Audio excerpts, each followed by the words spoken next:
All right, hi everybody. Welcome back to Olympus Overdrive, episode 1, where we're stealing cars over space and over Mars. Yeah. Stealing cars on Mars is the name of the game. So, we just honestly, like, what? Screw Olympus Overdrive. The name of the campaign is just Cars on Mars. Cars on Mars. Carsonmars.co.uk is the website. Cars on Mars is that's the Neo Pixar movie. Yes. Yeah. If you'd like to buy... We are literally actually all cars, and this is Cars 4. Cars 4. This is Cars 4. Mars Cars 4 on Mars. Yes. If any of you would like to buy any of our corporate merchandise and/or Martian Tarot deck that we've produced as part of the show's association, we're gonna do that. carsonmars.co.uk. That's where you can get that. Owen Wilson returning as the lead character of the voice of Sylph. Wow! The Owen drives as it putters through the space. Wow! So here's the real question, right? Like, if we're going with the cars thing, what kind of car is every character, right? Like, if you were a car, we know who the voice actors are. Would you be? But yeah, exactly. What's your carsona? That's the question. Carsona. Oh my god! Jesus. Okay. So welcome back. Welcome back. So We're actually playing a role playing game. This is how you do a role playing game. If you didn't know. I mean, honestly though. Yeah. So I think we're about done investigating and planning, right? Like, we're ready to take the ship up and go. Okay, cool. Yeah, so everything's okay right now. I think we're gonna start, and this is kind of where things start shifting gears from who has the spotlight in terms of our people who are actually good at investigating are gonna probably step up now. So it's everyone. We're all in the little tiny VTOL. What'd you call it? Was it the ship? Icarus. Oh, the ship is called the Icarus. That's right. Yeah. Because it gets too close. Yep. So it's the Icarus. I want to know how you guys are getting around the question of redecorating this as a Taika ship, right? Did you spend all this time to redesign this ship? I mean, I'm picturing it like very much. How are you solving that? Is that like a flashback thing, or like what are you? Is it like stealth until you press a button, or what is it? What I'm picturing is very much in like leverage or hustle, right? Like in like a grifter show style. Yeah. Like, I mean, I have the grift. It's a sponsorship deal. Like, that also works. I was just going with Mr. Blue Skies over here keeps the driver busy with celebrity charisma while we just like slap it on the sides, right? Because he's not going to be looking at the outside of the ship while he's flying it. Okay. Well, that's good. The grift also works. I don't mind either one. Yeah, I think it's a case of like we set up for some photos of like we put the Taika logos on the side and say, we need to take some photos of the ship and for the latest promo shots. We'll take them off when we land. Don't worry about it. Yeah. Yeah. Lots of reassuring. Cool. Yeah, you're totally reassuring him, right? Aren't you? Yeah. Aren't you, Dickens? Yeah, totally. Absolutely. So let's get some fast talk going, right? Oh, god damn it. Okay. Yeah, also ignore all of these heavily armed people. Yeah. Alternative. Yeah. They're concealing their like shotguns and stuff in like pretend camera cases and things. For the tripod is just made of guns with like a little top. So the three legs. These are multiple things. So the first one is convincing him this is right, and then it's like getting everything set up onto the ship. Okay. Adding my FaceTime. 10, 7, 9, 10. Yes. Yeah, of course. So good at being charming. Yeah. All right. And so then all right, cool. So I don't think we hear much of like the conversation or whatever. We kind of just jump in and we see this is. Oh man, these are pretty heavy cameras, and that kind of stuff. As he's like loading it into the VTOL, and it's like, man, I'm not sure this is gonna lift, but hold on, and he takes out a small little like chip, but we all see that this is like technically something like racers would use, kind of like a little like a nitrous ox kind of like boost efficiency thing. It's not necessarily illegal, right? But he like shows this over to Charlie. He's like, don't worry, we can handle the weight, right? Don't worry, you're on a 10. Nothing can go wrong, right? Yeah. So absolutely. That's how Powered by the Apocalypse games work. Yeah. So the whole time, so Becky's taken out of her like little messenger bag, a little looks like a DSLR camera that's on a little like floating, like repulsor device that just floats around and follows her and is just recording things. And she's like asking Charlie questions. And getting his opinion on various things regarding the race. And Fortune is back in the purple suit as Julius, and so they're like every so often just to add to the realism. They're like, hold off, could we pause for a moment? Okay, Charlie, let's try and spin that. And they're like pretending to be his media coach. Yeah. Charlie is notoriously bad at this. You guys are all asking him to lie, and he cannot do it. Yeah, but you have like two professional liars with you. Are we going up into space? Like we're taking the Icarus and we're going up to get those ships, right? This is the brilliant thing. Is like that's Becky is asking you are things you have legitimate opinions about. She's asking you about the cars you're racing and crap. And I'm like in two different worlds. I'm like trying to answer your questions like a normal person, like Day 9 would, and then I'm also trying to like, and then I'm also like, no, why are you asking me these questions? We're supposed to steal the. Why are you? We're gonna steal that race. That's right, Charlie. We're gonna steal that race. You are gonna win, my son. We're gonna make so much money. That's the target. You're right. Steal the hearts of Mars. Exactly. Hearts and minds, boy. Hearts and minds. Yeah. When Charlie's saying like steal, like if he looks over to me, I'm just like, yeah, I'm just totally like oblivious. Like I cannot separate the two things. Like I can't fathom in my beautiful mind that things are separate. But which not good. Yeah, I just think Dickens and Fortune as Julius are both just like every time he starts talking about anything that he shouldn't be mentioning, we just talk over him. Yeah, it's just like we're gonna steal the hearts and minds. That's right, boy. Yeah. That's right. It's his agent and his corporate manager, just both there. So when we're in the classic double act, right? Yeah. Well, it's time. So the facade works for now. But now it's time to make the move to the Sylph. Now it's time for things to put. It's game time. Yep. What are you guys going to do? Right, you guys are all on the Icarus. You're all going over there, and I think we can kind of see the beginning of what looks to be like a massive, like I imagine sort of like a cargo container style ship, right? Coming in off the port side. Several hundred kilometers away, you're gonna have to get closer to it, right? But it's like you're getting close to it eventually, and now it's time though to bring it in. Of course, Chet's there having a great time talking to you guys. He's pointing out various landmarks to both of you Earthers, right? About this is like this. I mean, obviously, the moon has the Sea of Tranquility, but like Mars has something similar, being like this is where the Martian Buzz Aldrin landed, right, or whatever, right? This is the first place, and all these different things. Like this is the old NASA play, like all that kind of stuff, right? And anyways.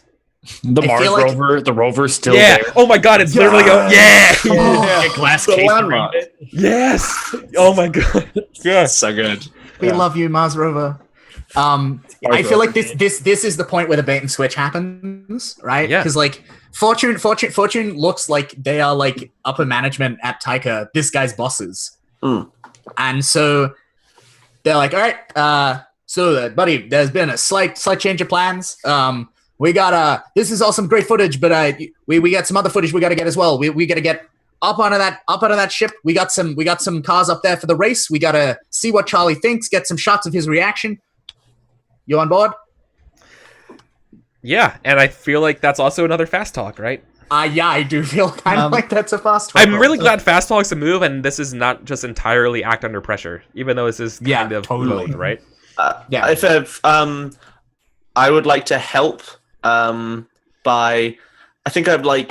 have been talking to Chet constantly about the new merchandise Mr. Blue Sky is coming out with. Yeah, and it's like, totally. And I just kind of like go, I know it's, and I just, as he says, I know it's a bit out of your way, but So it's a few of the new line up there. Yeah, Mr. Blue Sky is a pejorative. Okay, hold on. I feel like we need to describe. I need to explain that. That's what they call Earthers. That are, you know what I mean? Fair. Like that's like you are. Yeah, I guess we would not gonna, hard. And he's gonna take You it. have, and like, he's gonna easy. own it. Okay, right. Yeah, I guess we've been go. Like your sunshine and smiles is Mr. Blue Sky, right? I think there's at one point while Becky's doing like this interview, she looks at Charlie and says, "Does Earth really have blue skies?" Well, I'm like, we used to. Now they're more of a gray brown. I love it. I love they fucked up the Earth. I love it. Yeah, of course they did. Yeah, classic. Love it. We still have some films though. That's there's still a few spots, sort of in the less touched parts of the world. It's beautiful, beautiful. But look, that's enough. Time is money. That's enough reminiscing about Earth of old. You know, Charlie's got to get up there. Are you on board, son? Are you on board? Can we trust you? I would love to, man. You know, but we're not clear to get into the interstellar trade lanes. Not with the Icarus. Look, our flight path back with Tartarus and with Kronos is set to this thing. You know, I can't modify that on the fly. That's a done deal. And I just like. I know, and that's when you look at him when he says it, right? Yeah. Like, I look at him with that look of the boss gives you when you say I can't do that, and he's like, yes, that. Oh my god, that look is exactly that look. Yeah, exactly right. Like, yes, that is what protocol, and that's what HR says that you're supposed to say. But now, you know, of course, but right? now, exactly, right? No, this is this is the fast talk. This is the pressure, right? This is the pressure. Words. It's just like, Exactly, right? Of course. And so we have that tense moment and make that roll and see what happens. Are we happy for Dickens to roll to help based on that like priming of it as like, he's got to look at the new merch? Roll help after. Do it the other way around. Do it the other way around. Yeah, I prefer to roll first and do that. Just it also expedites things a little bit, right? It's only if it's necessary. Totally. Let me quickly just have a look. Am I trying to? No, I'm not. All right. And cool. This is you doing it. Obviously, you were explaining that, and you're also the corporate person. So go ahead and make it so. Dang. 10. Yeah, need me. Nice. That guy doesn't even finish the sentence. He doesn't even get like, the words out that I can't do it, and then you give him I'm just like. I mean, he's willing to divert. Okay, so this is what this gets you, right? Like he's willing to divert the path, right? He goes over and He obviously gets some feedback, right, from Kronos being like, you know, attention Icarus, you know, you can hear it mumbling through like the overlay or the oversets or whatever, like this little thing in his ear, saying like, you know, you're diverting from your plan, what's good, and that kind of stuff. And he's like, he mentions that he has a team from I guess, I mean, would it be from Foresight or Taika, like specifically? Is it just Taika? It's probably just Taika. Right. And he mentions obviously, oh my god. Yeah, okay. Well, you have a 10, right? So, I mean, I feel like it's not going to raise the alarm or whatever, but I can't help but think like he's going to mention that he has Charlie on board, right? Like we're giving no, I guess he's not going to say that. Like that wouldn't make sense for a 10. I don't know what he would say that. Yeah. He's like, I'm on a reconnaissance. I'm on a tour, right?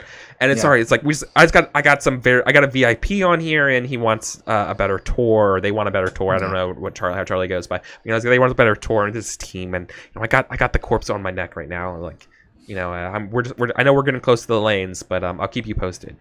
And that's the point we both wink at him. Yeah, and he's like giving you like he's like waiting for it, right? And like he's waiting for the comeback, and he's like. Got it. Yeah. Right. Cool. But that's not enough for you to like get close to the ship, right? Not even close, right? Like this is like you getting like into the lane and stuff like that. But like so that when the ship comes close to us, frankly, we will be in position. Yeah. Frankly, I don't know if you can convince this guy to get close to the ship any more than you can now, right? Like it's you can definitely see like so imagine you guys are maybe like 100 meters as far as the ship goes from this massive container ship, right? He's like I can't get any closer with the turbulence and stuff like that. Like the ship's kind of rumbling. But this is when, and like this is as close as we're getting to. This is when where we break out some gear and Charlie and Matt Black just put on the wingsuits and jump over. I mean, I was picturing this as when we call the ship. Oh, you're like, over the ship. Oh no, like when we call them and we're like, "Hi, we're here to inspect the cargo. I am from the company that owns the cargo. Yeah. Please send out a shuttle to get us." Yeah. I have a Vulcan personnel badge. Like right, I reckon we actually do this as legit as possible within the confines of we are lying about who we are. We transmit our clearance codes. Exactly. They're older codes. I mean, that's what I've been picturing. Well, yeah, they're older codes. Okay, well, I don't think you can do that unless you override the communication channels from the Icarus. You have to do it from the Icarus, and currently Chet's doing it, and Chet has no idea this is happening, so you can't do this yourselves. You have you have to get around Chet to do this. Yeah. Whether that's technical, whether that's social, whether that's by force and intimidating, like I don't know, it's up to you. Like, how do you do this, right? But you know what I mean? Like there's only one outbound signal from the ship. And that has to be done via, like, that's how, I imagine ships have secure communications. So unless someone wants to hack their, hack like a AM radio handset thing to do, you know what I mean? Like, this is like a ship, right? So in order to do that, you have to go through the pilot's in my gear for encrypted communications, encrypted communications gear. I was really hoping you guys did wingsuits. That's fucking dope. The wingsuits is really good, but we have, 15 people, and I kind of want to keep us all. You only need 2. But you only need one person to do the roll, right? Like, I'm not gonna make you all roll active pressure, right? Some must go through the jet engines. Just I'm not that malicious that I'd make you all roll. Yeah, that's fair. Look, I'm also down for some if we just want to get some sky suits and go in there and then fast talk them once we get inside. I'm also down. I don't mind. I don't want to talk you into this, but I also don't want to talk you out of it because that's fucking dumb. I cannot emphasize enough that there's no such thing as a game where it's a bad game if the mechanics don't want you to do the cool thing, right? Yeah, that's fair. In my opinion, and especially a game about heists and stuff like that. I think we're at this point where I just look at whatever the heck Finbar's character's name is. What is it? Oh, Dickens. I look at Dickens, and I think it's I give you the look it's time we just commandeer this thing. I'm like a seat over from Chet. And I'm just about to just take. Yeah. No, you give me that look, and I tilt my head at you as if of course. At which point, Twist's metal hand comes over the top of Chet's chair and just slams him into it. All right. Well, this is obviously an act under pressure, right? Yeah. Because why have a robo-handed associate? I don't think this is play hardball yet. I think this is act under pressure. Because you're dealing with a ship and you're hurting the person in the ship, and that's going to be a problem. That is very fair. So act under pressure is cool. Yeah, what are you doing? You know what I mean? Like that, and that might affect the ship. So this is. Gosh, I'm so distinctly average at this. Do it. That's a 6. Gonna need some help, people. He's like, what the? As the ship goes under, and it goes below the oh my god, yeah, it literally goes below the Sylph. The Icarus flies below the Sylph. There's a massive turbulence as the ship completely starts shaking. Is anyone able to help me? Yeah. Is there any assistance available from the fact that you have your gang with you? Yeah. Well, if you help, then this still happens, but then you might be able to bring it back up, and you know what I mean. This still happens. So this is what it's like right now. It's just fixing it. The help is. They're kind of lowering. I know Earth martial arts. I'm very happy to get involved in this. You're on Mars, though, baby. Yeah. That's true. That is true. Still, some of the principles are similar, right? You hit a man in the throat. Yeah.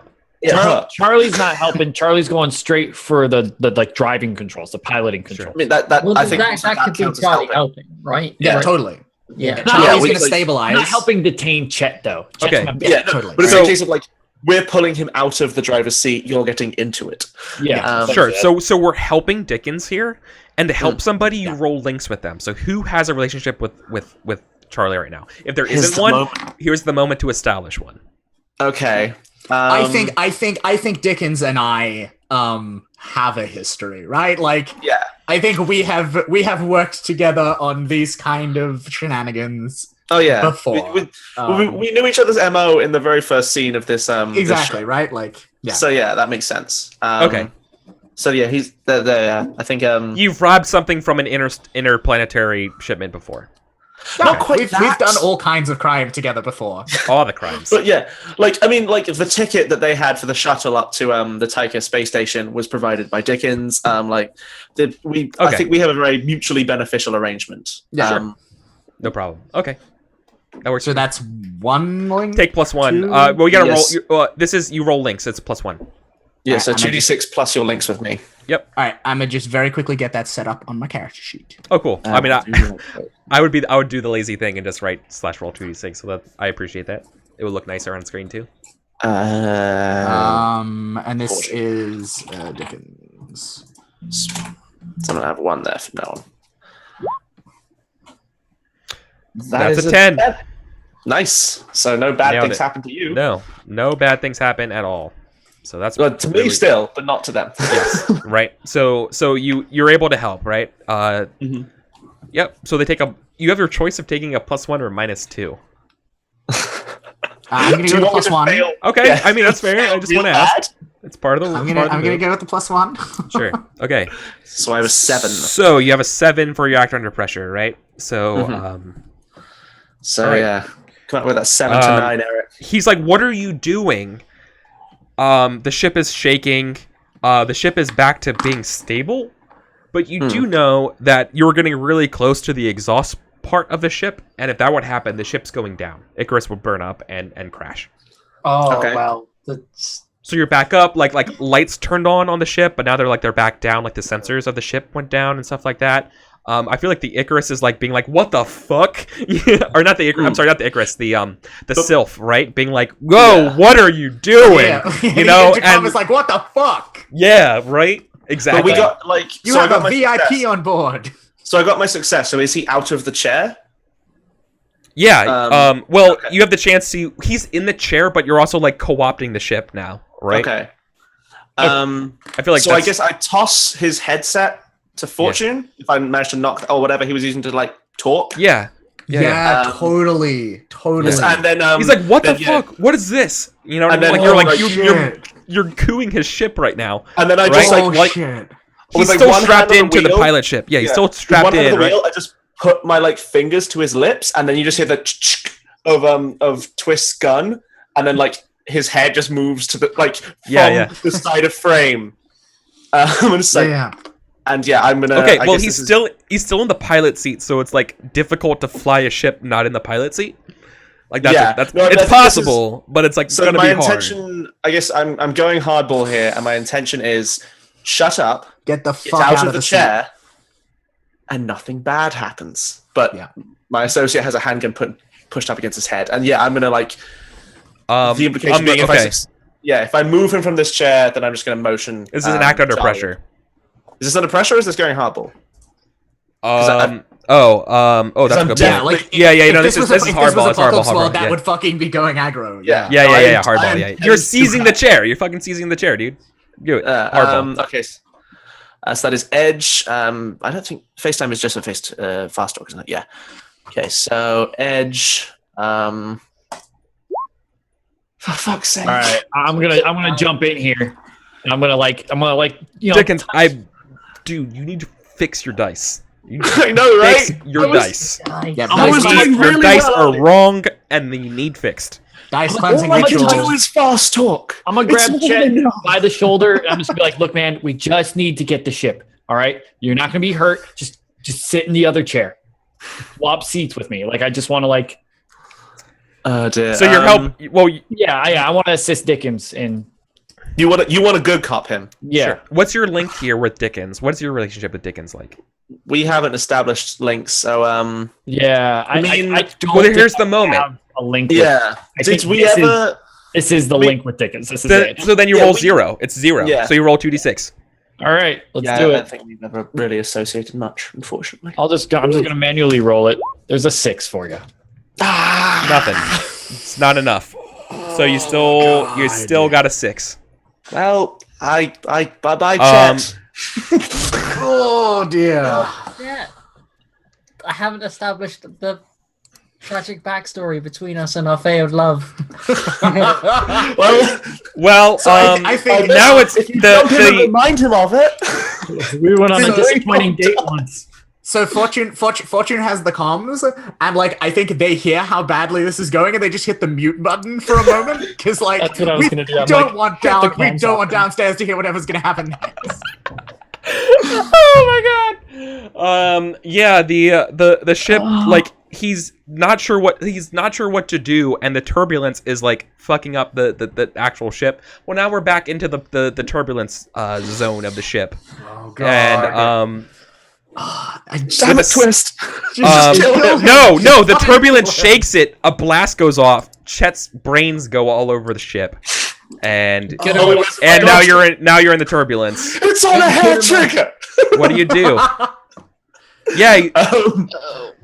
Well, yeah, Charlie's gonna Charlie, make it better, man. Yeah. Charlie's gonna grab what's left of Chet's body, put him in the seat that Charlie was in, like flip around, or I'm gonna like lean over. I'm gonna do whatever I can to quickly get to the. Yeah, I mean, this is an act under pressure. Act under pressure. The ship is without a pilot is now like it's in the wake. It's in the wake of the interstellar engines, and it is now like just rattling.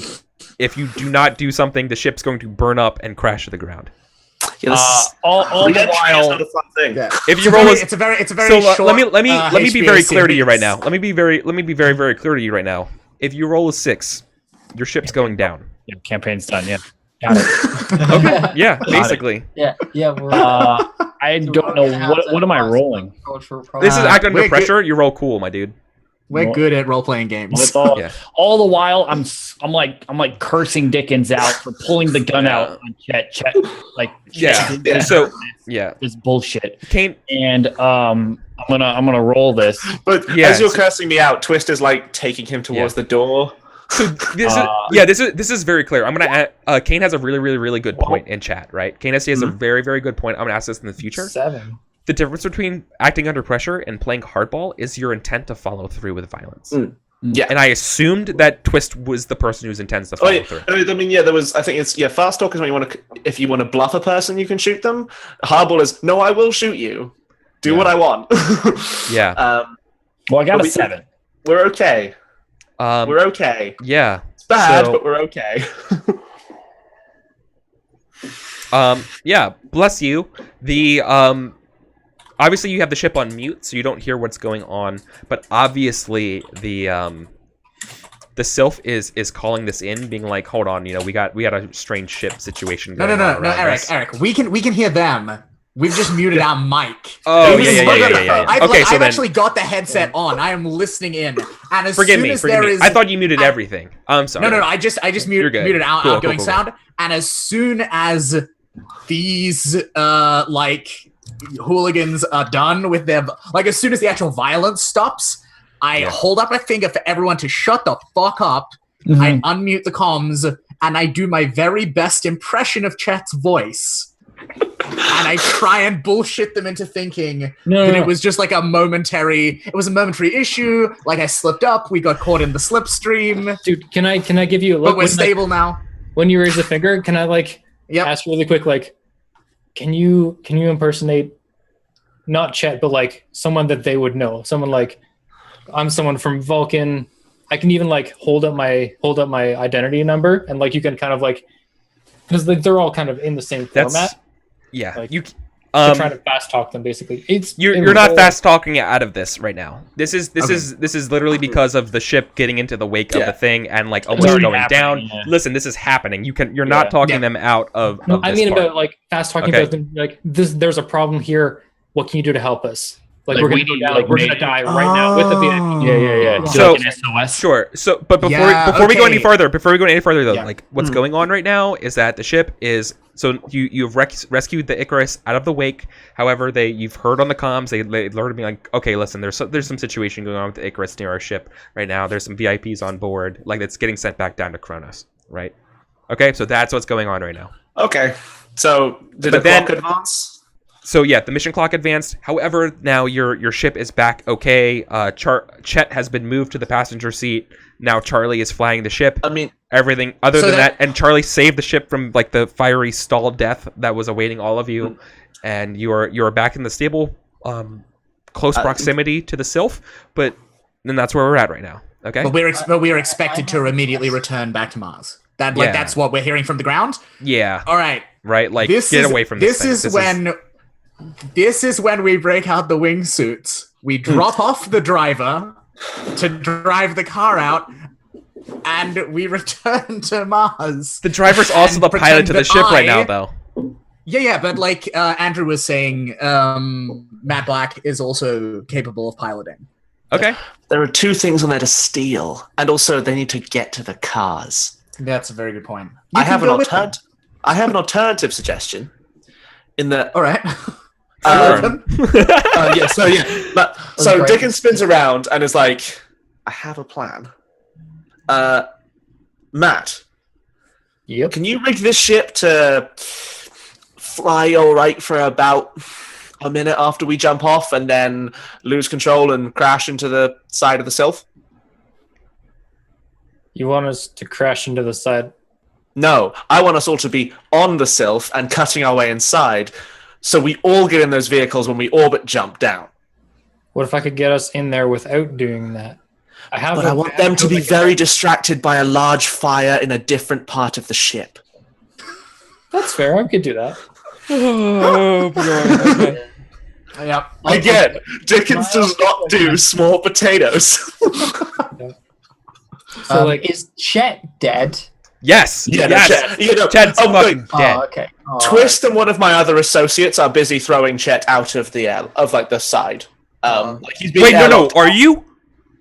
No, Charlie is not letting that happen. That's bad. Charlie is pissed at Dickens. Right. I mean, fair. Secondly, Actually, I'm gonna crash this ship. Yeah, Chet can stay in it. It's fine. Because I was going to say if Chet wasn't dead, then this would have been like perfect opportunity for my compassionate directive to come in. But no. Yeah, but then someone rolled 6, and so that gun was on a hair trigger, and we hit turbulence. That's like exactly. I can only do what the fiction demands, and that's what the fiction demanded there. It's a good thing this was all on camera. Things fall apart. Yep. Okay. Look, I've murdered people on camera before. The landmark novel by Chinua Achebe. Yeah, for sure. So I can do that. God, I'm gonna have to spend my only gear to do it. But I mean, is there any way to sabotage it? Like, I don't know if we need a remote control thing. We just need to sort of. Well, like the guys, hold on. Yeah, we're getting too far ahead. So the first thing we gotta do is the wingsuit situation, and then you guys have to figure out what's going on with the rest of the ship. Okay. Yeah. Right. So let's do that. Let's resolve that. Okay. I think there would be emergency stuff on the ship already, just in case. So there's probably like 1 or 2. I mean, there's like oxygen masks and stuff for you walking back, right? But there's not like a spacesuit. Yeah, but I think someone's gonna have. If we're gonna have a wingsuit on Mars, man, there's like no air, anyways. Like, what are you doing? Yeah. Or like a parachute, or some like really really soft pulsar repressors, just to like lessen the impact at least a little bit. Because like you're in a ship, they're not going to go up without any safety measures at all, especially on Mars.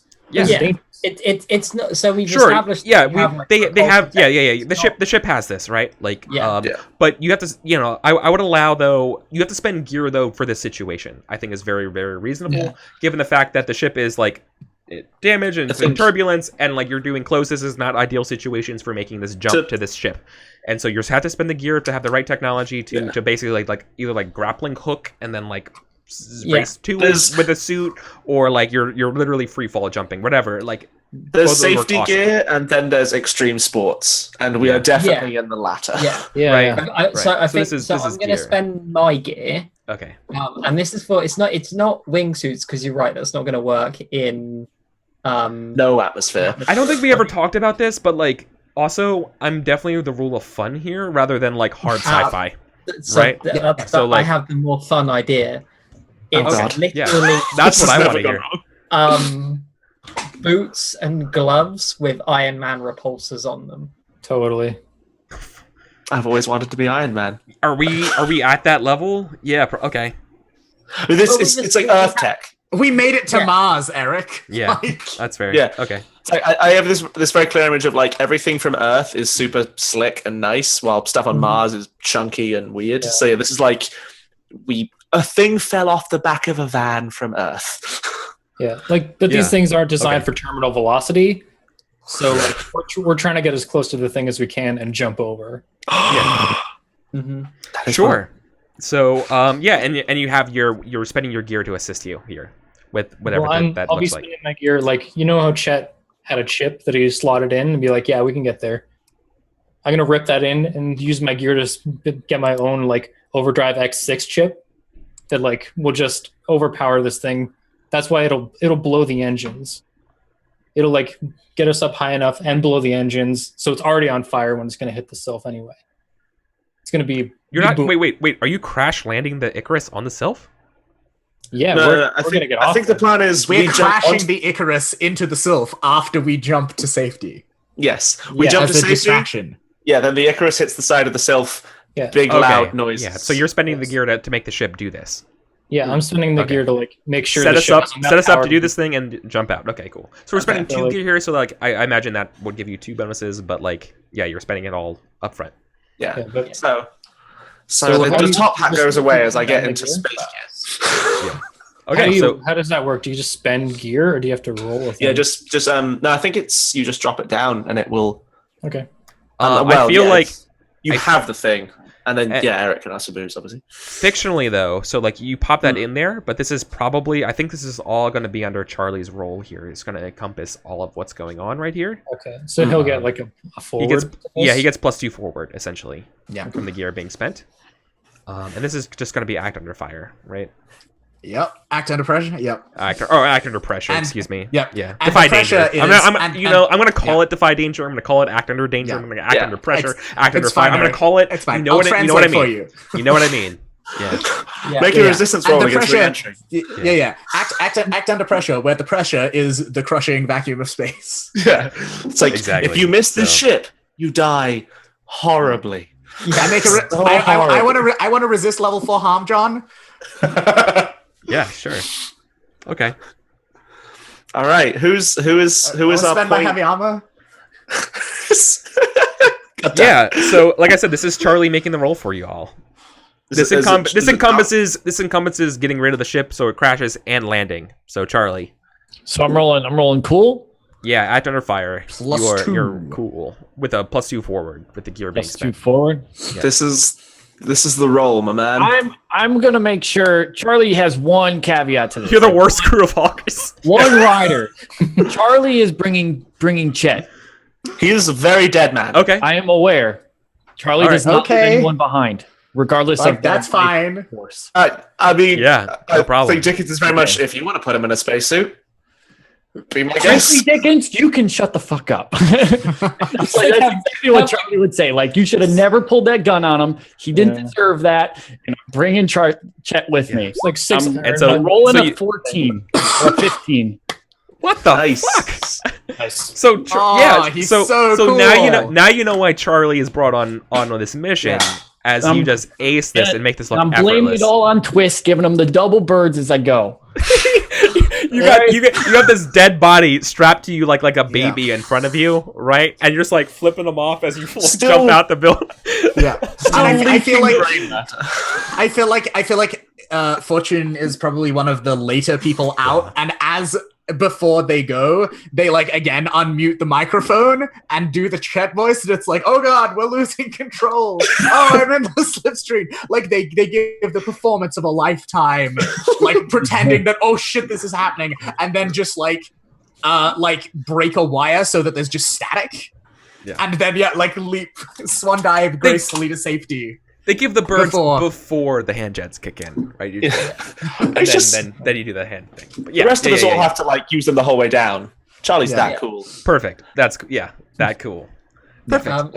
I think we probably get a shot of Becky looking at the hand jets and looking out the back of this ship and being like, "This is a terrible idea. Why are we doing this? Why did I think of this? Why did I buy these?" They just get and that's when you get shoved from behind. And Fortune just pats her on the back and is like, "It's your lucky day." And just There's like a backstory shot of you in a store buying them randomly. I ever need these? Yeah. They're on discount. Yeah. Well, they're on sale. Why not get 25 of them? Oh dear. Okay, well, congrats. Yeah, with that kind of roll, you guys just basically land pretty hard, but no damage as you land on the top side. Once again, like I described this like a shipping ship, right? Like imagine like a shipping container ship. So it literally is like open face, like the geodesic dome that covers it for interstellar travel is down for landing, and so like you land on like the surface of the ship, surrounded by massive cargo holds, knowing that the stuff is below. Right. 15, none of my gang die. So Charlie looks to Matt here, and like, where do we go? I think I would remember where the stuff was from Lawrence's or from Dickens' schematics that he'd lifted earlier. Mm-hmm. So like I'd probably already have mapped out like that hallway down the hallway. First on your right, there's going to be a doorway. There's going to be a security door though. Like these are behind a door. I'm picturing this with like Fortune in the lead, pretending to be like from Taika and like doing the inspect, like just in case any human tries to stop us, and then right behind is Matt being like left.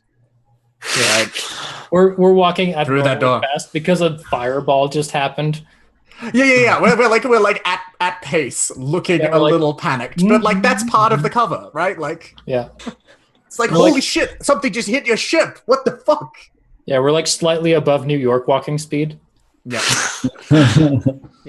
So you know that the chariots are located below deck, right? Yeah. Yep. So we're like gonna go down, but I'm assuming there's gonna be a security door in the way. I'm hoping like maybe the distraction would help out a little bit with that, but not with the door. It would help with the guards. Yeah. Depending on how tight this stuff is guarded. Unfortunately, I didn't do well enough with my hacker buddy to get us like intel and stuff. I could have the passcodes. Right. Yeah. So no, I'm these gonna ships ships are so the doors are sealed, but right, like they're of course you haven't actually seen anybody. I feel like large interstellar ships are actually very like undermanned. Like, right. Like shipping ships would have like almost all. Yeah, it's like all automated. They're all pilots. Yeah. And they like switch shifts. Yeah. Exactly. Yeah. Right. Just to make sure. Almost Eric, like from a corporate security standpoint, it makes sense to me that like once stuff goes into like the various cargo bays belonging to the corporations, like those are locked down unless someone from that corporation with a proper like, authorization. Yeah. Well, that's it. You're not even in the hangar bay to get to that. We have. Right? I know. I know, but I know you're thinking. I know you're thinking, and I'm thinking. Like, think of the shipping guild from Dune. You know how like things are anonymous and like you know that kind of stuff. Like it's kind of like that, right? Like they ship things that are kind of like anonymous, like with rather anonymous manifests.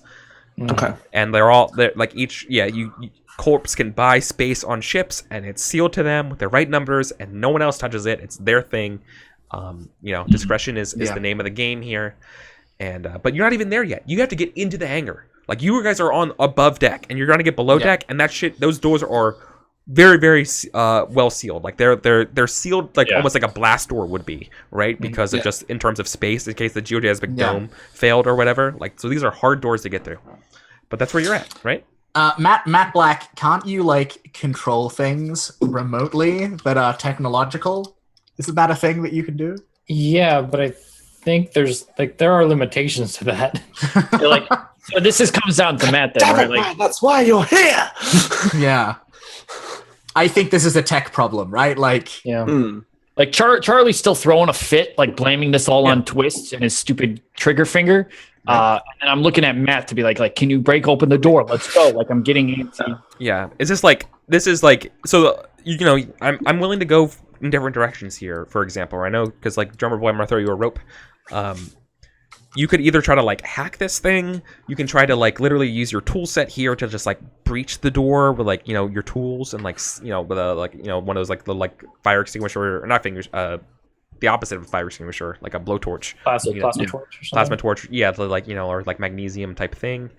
Like these are your options, or like just like fiddle with the panel to like override it, right? Just Fonzie the door once. Like either like go and use the software, hack the hardware, or just physically fuck you door, right? Like those are some ideas here. I'm also cool with whatever you want. this is a Vulcan ship, right? Like, what do you do? Yeah, I assume I would know like some information about security measures on a Vulcan ship as I work for them. Yeah, right. And I was born on a ship. The question isn't a matter of like, are the alarms going to go off by doing this? It's more like, can you get the door open? Like, it's literally a question of physical, because these doors are literally sealed from, you know. Yeah. Is there a way to like get you have the expert? No, listen. You already have as a tech. You already have the expertise to know how to do this. The question is, what are you doing to open it? How? Yeah. Right. Like, you're smart enough to do this. Yeah. What does it look like in the fiction? Yeah. Are you going to force that on the pad, or are you going to cut it with a plasma? Well, it still means I have to roll synth pretty much with everything, and I have a 0 synth, so I'm just trying to figure out what the best. That's not true, but continue. I will tell you. Don't worry about what you're rolling. Tell me exactly what your character would do in the situation. I will interpret that for you, and then we'll figure out mechanics. Yeah, that's I have to emphasize that exactly. It's really weird. It's actually not intuitive as you think. But what does this look like on screen in your head? And tell me. I'd use my tiny drone Cephod to find a crack to get in there. To like, it's got an analysis sensor, so I just want to like. It doesn't really have a hacking thing, but it has like, it will show me exactly where a weakness would be to like. Are you physically jamming the door open? Are you using technology to open it? I think that's the only option. Like, I don't have any gear. I don't have like any way to actually do that other than like a frag grenade. You have a tool belt of things, right? Like, you have that. Yeah, it was like, what it is is related to drones. Yeah. Like, clearly, like, you would have something for looking at electronics and that kind of stuff, right? I guess, but it's not on my character sheet, and I don't have an experience with this game to like understand what that means. Sure, that's fine. I definitely agree with Sith Master here. It sounds like your bot's searching for a weak point to help you out here, right? So it's trying to set you up to open this thing. So let's worry about that, right? So you're assessing this place, right? Mm-hmm. So this is. I'm gonna allow you to roll assess, but roll synth here because your drone's doing it. That's how I'm gonna roll this. Okay. Okay. So synth instead of edge. Yes. Right, because you're using your drone here to give you this information, right? Okay. Do I need to like? And Kane absolutely mentions it in Powered by the Apocalypse. The major principle for those watching not sure: to do it, you do it, and if you do it, you do it. Like it's kind of, right. Like it happens. Like you describe something that happens, and then you roll, and then like if there's a problem, I will tell you. Okay. Yeah, without a fictional trigger, you don't get the mechanics. If you describe something that should trigger mechanics, you don't just get to gloss over them. Yes. Fiction first, mechanics trigger. It's like playing Python, the role playing game. It's interpretive or Haskell, right? It reads fiction line by line and then interprets it. All right. All right. Well, I guess I'm just gonna roll synth and see what happens. Yes. We believe in you. We believe. Don't fuck it up. RNGesus, come on. Yeah, that's an 8. That's good. That's good. Yeah. Okay, so you gain one hold. Question. You can ask one of these questions now. On the list from Assess. The list one of them in basic moves. What I hope it is. Yeah, it's a basic move. For those doing the home game, it's what potential complication do I need to be wary of? How do I notice despite an effort to conceal it? How is blank vulnerable to me? How can I avoid trouble? Where's my best way in? Where can I gain the most advantage? Or what is my biggest threat? Or what is in control here? I think the most obvious answer is what is the best way past? Way in / way past. Yeah. Sure. Overriding it just for the panel with your Vulcan badge would get you in. Right? All right. Let's do it. Okay. So do I need to roll for that or it just happens? No, so well, you put your card in, right? Mm-hmm. And it recognizes you as a Vulcan employee. And it's like, are you sure you want to do this? And yes, no. Yes. Oh no. And you hit yes, right? Square brackets. Chink, your little green marker go in, and it's like override authorized by Vulcan employee ID, blah blah blah. Oh yeah, there's gonna be a record of that. Yeah, there's that. Yeah, and the door opens for you guys, right? Like it's actually several doors that open because they're like air sealed blast doors, right? So like you say like shunk shunk shunk, right? Mm-hmm. And it's good. Oh, all right. Now we should close those behind us. Well, I mean, I presume there's an airlock feature that, like, the one to straight outside does close, because if you don't have that on a spaceship, you're not doing it right. Right? Yeah. The door's closed. You don't have to worry about them closing, right? Cool. Obviously, you also have your badge back, right? It's one of those things where you have to authorize it, and then like almost like RFID style, right? Okay, and then be so, done. So we're in. What do we see? Is it just like nondescript shipping containers, or is like this is like? Do we know? Oh no, they're fucking anonymous containers with just numerous like each of them has the individual little like like they don't have any corporate numbers on them. The shipping containers themselves are held by Vulcan. But the contents and authorization to get into each container is done by the corporate based on whatever it's set up to be. So, but you have that information about where you need to go, right? Yeah. Cool. So you need to go, and time's of the essence. We're getting close. While you're getting inside, you're getting close to the landing bay. Like you're getting close to that point of you need to do this now. Yeah. Right. All right. We move fast. So I'm gonna be slightly irresponsible. Because Eric, I have a story that I need to write. Yes, you do. Oh damn! So while we're heading through this ship, I'm looking for somewhere that I can start accessing shipping manifests. Because I want to spend one of my hold to roll my gather evidence move. Okay. Yeah. So this makes sense. So you guys are like landing. Crashing is a subset of landing. That's true. Okay. So no. So when you guys come through the blast doors, you probably get into sort of like one of the automated areas where like all the crates get shipped. So it has sort of like a console and that kind of stuff. Like it would be like where you would control the sort of baseline of the bay area, the holding bay of all of these shipping containers. And there's obviously like metal steel staircases going down to the floors. Imagine these shipping containers are like 8 or 9 stories high, or boxes high. Like they're very, very, very tall. Like Ark of the Covenant, end of Indiana Jones. Like this is an immense ship, right? Yeah. And but you guys know where they are, so it's not a big deal. Yeah. But so you want to access this terminal while everyone's going. Are you concealing it? What does that? Does anyone want to say anything as you see Scoop jump over to the hacking panels? Stops and runs to this terminal and just starts like trying to hack into it. We don't got time. Dickens is kind of kid. I think Dickens just waves his like gang off to go like search for the vehicles and say, "I'll keep an eye on her. Twist, keep me apprised of the situation. All of you, eyes open." And then I walk up. Kid, you do you. Good luck. And then Fortune is off. Yeah. Okay, so no one cares. Okay. I will go. If she gets left behind, that's. Oh, no, I'm going up to have a look at what Scoop is doing, because I am deriving an entirely different value from this shipping manifest. Yeah. Okay. Yeah, she's clearly. Scoop. Oh, I never said Scoop's pronouns are she/her, right? Yes. Yeah. So she is. She's scrolling through the manifests, right? And it's like very, very like all it says at minimum is just the corporation that each box is assigned to, right? Yeah, but I'm thinking maybe there's some way I can get in, like to a deeper level. Yeah, you want to investigate? Yeah, I just want to roll my move. Oh wait, yeah, you have a special move for this, right? Yes, yeah. So I'm not gonna lie to you. I'm not familiar with the reporter's special move. I will broadcast it. It's quite a. I'm gonna delete most of the. I'm gonna delete all that. Is it what is it? Gather evidence. Yeah. Okay. When you gather evidence. Okay. You're rolling mind. Yes. This makes sense. Okay. Nice. A 10. Nice. Yeah. Nice.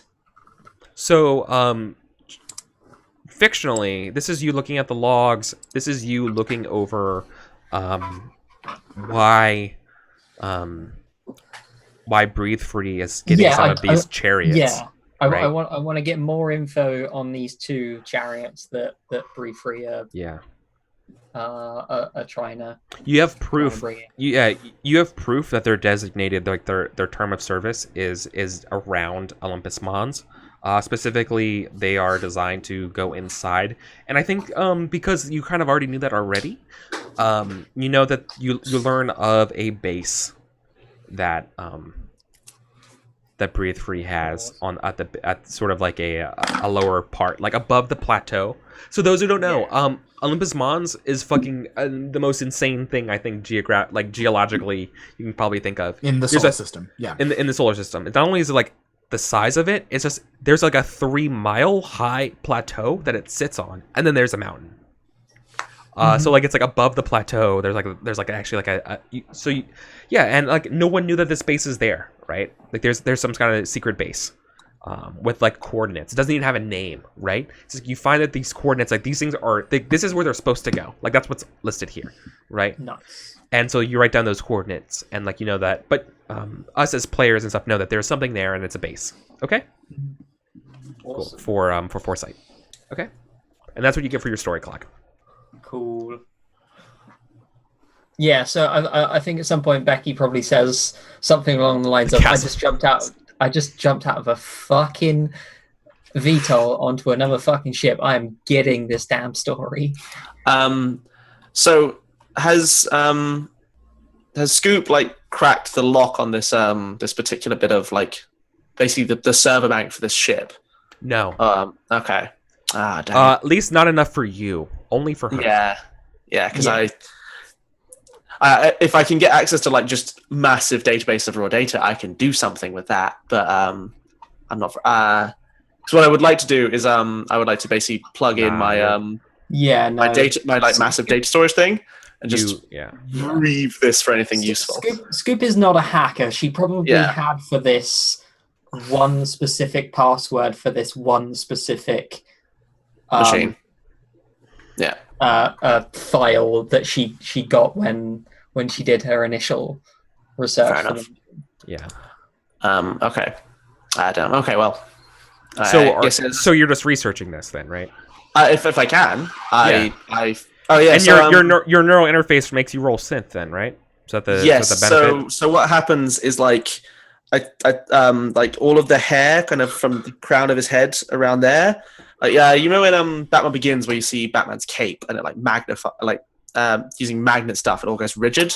So all his hair does that and smooths straight down to the back of his head, and then his like that part of his skull like clicks in and slides away to reveal the metal bit underneath. Because again, Earth tech is shiny. And he like literally pulls like an Ethernet cable out of the back of his skull and plugs it into this computer. And what is the question you're asking here? I want to find. I have to ask a specific question from the list, don't I? Yeah, I want to find something. Just tell me what you're saying before you look at the list, right? Listen, it's always better. Like once again, this is technically still fictional. What are you trying to ask? And then we can find the right hole for that. I want to find a container with something. Something related to what? Something valuable. You found a container. You don't have to roll for that. There are no, but I want to find a container with like something like a bunch of. It's probably like either like heavy weaponry that I can just throw in the back of the cars as we like base jump out of this ship, or something I can carry with me. Failing that, I want to find something that I can destroy that will hurt Taika's like operation on this planet. I mean that sounds like where would I find blank, right? Yeah. Where would I find? Where would I find? Where would I find supplies that could hurt Taika? Yeah. Yeah, I think that's probably the general. Right. Or at least something I can sell to the highest. Yeah. Okay. I mean, you kind of already are doing that. The cars. By stealing step their cars. one. Yeah. By stealing the chariots. Yeah, I guess that's fair. But like. If you really want to hurt them, I feel I should change all my directives to vengeful. Now this is the way this is playing out. I mean, you can you could try to like open the other ones and sabotage them. That would be good. But if you want to find where do I find heavy weaponry, that's a different question. Actually, no, I think sabotage is good. Because if I succeed, well, I'll tell you what I want to do if I succeed. So I want to try and sabotage some cargo or like just basically mess this place up a bit. Okay. Yeah. What's the research question that would let me do that? I guess what is vulnerable here? Yeah. So how secure is the rest of Taika's cargo here? Is the question. Yeah. And I would say it would take a little bit of setting up, but you could definitely hurt them. They're bringing in other racing supplies and stuff, right? So that's a 7. Oh, of course it is. I think I get +1 intel because of my. You take intel. Yes, so I'm a. Boop. So 1 intel. And I get to answer your question, right? Yes. So what is vulnerable? How do I fuck with these people? So I think on screen you see the marks of all of the symbolically or like lights up. No. It's a giant, like, remember how I described like Ark of the Covenant style, like giant fucking crates of everything. Various lights turn on that you're looking for Taika, and all the I imagine a very nice like mint colored green light turns on for all the Taika boxes. Okay, nice. We're about to open it. So yeah, I just because I have my radio, so I'm just gonna like click up and select twist. Have the friends cut anything holding the boxes that just lit up greens. Support anchoring to this ship, would you please? Thank you, darling. Yeah. And if I can, I want this to be in aid of. I wish this was Blades for a moment because I want to do a flashback. But basically, the thing I want to set up is that I essentially took out a bet on the stock market against Taika's stock price. Because I want to chase. It sounds like that might well be the fictional manifestation of the money of the Credu stage, right? Yeah, like that's what your financial stake in this looks like. Yeah, so yeah, that makes I think that's it. This is why I like playing with GMs. I don't have to do anything. Yeah. So it's so good. It's so fun. Yeah. Anyway, so that's my general plan. I want to mess up Taika so that their stock price takes a hit. Perfect. I can bank off that. Cool. And like meanwhile elsewhere, the rest of us are doing your damn jobs. Yeah, like I mean, like we know where the chariots, the shipping containers with the chariots, like we know where those are. We already know that. So I think we go over to them, and if this sounds reasonable to you, Eric, because I kind of did it in legwork, like I've got an ID, right? Like I have a card. I stole a legit card during the legwork phase. Precisely for this moment, and I'm happy to spend my intel. I was gonna say that sounds exactly like intel. So I like pull out of my pocket this ID card that I stole from some random mook. You're acting under. Let's just call this acting under pressure. The problem is that like time, right? And absolutely viability. Absolutely. Okay. So it's cool. Is act under pressure is cool. Yep. Cool. The consequences that you might be running out of time, you got to go fast. That's a big old stinking less than. That's a big old stinking 5. Would either of the people with me like to give me a hand with this? I'm working as fast as I can. The obvious question is, or the obvious part is that it's 2 things, right? One, your badge is like invalid, like not high enough level to access this, right? Yeah. And the second thing is that like. The ship, you feel like the ship lurches as it gets ready for its descent. Yeah, fuck. Right. We're running out of time. You're running out of time. Oh, so those are the 2 things that's going on right now. What do you do? Eric, I have a question, and everyone else in the team, please keep calm. I know this is not a good question. Eric, do you think that my monofilament whip might possibly be strong enough to cut through? Why is this a bad question? It's the best kind of question. Of these doors? Like, it's for harm and messy. That sounds like it might be able to cut through steel. Ooh, that's a really good question. I'm trying anything at this point. Yeah, it does. Yeah. With the help of a engineering tech genius, we could rig. Yeah, something. Exactly right. Yeah, totally right. Yeah, so you don't want to ask your technician to help you out here? That's another point. Yeah, I mean, Matt Black, do you have any thoughts? I think I see the flashing red of your card being denied, and just hold my card up. I'm like, you owe me for this. This is gonna get me in real shit. Oh shit! Yeah, because Vulcan would have overrides, right? Like this is their ship. At the end of the day, they need access to all the cargo. Yeah. By the way, I'm a huge fan of the messy tag in BPTA. It's so underused. It's so really good. It's really good. It's my favorite is in Dungeon World where they just like encourage you. They're like, yeah, like a dragon whose teeth are messy. Yeah, it just like bites your arm off. Yeah. The best instance of it is definitely Stephen Lumpkin at the end of role plays, like a short campaign of Dungeon World, when the dragon is just like casually just like dismembering people left, right, and center. It's beautiful. Yeah, messy is a good tag. So I'm savage. Yeah. Okay. Yeah. Does my card work on the scan? Yeah. Let's see. How about we? Act under fire. Yeah. Let's act under pressure. Oh, pressure. That's cool. Yeah. Yep. Yeah. I think the let's be very clear. Like I want to also be very clear here is something that's going on fictionally, and I just want to, in case you guys aren't realizing this, is that you guys are just doing things. If you ever wanted to be like, does this actually like, do I know if this would work, or what can I do to get an advantage here? Then describe there's that, and there's like the assess and there's the research move and stuff like that, right? Yeah. But like this is very much like you're we don't testing, have time. You're testing we the don't card. have You don't have right time. now. Yeah, so you're acting under pressure. All right. Thank you. Like that. I just want to be clear. Thanks. Yeah. The pressure is the time pressure. Yeah. Right. So Vulcan override. Act under pressure. Let's do it. Yep. 7 and 8. Yep. Okay. It's a complication because they know it's me again. Oh no. Yeah.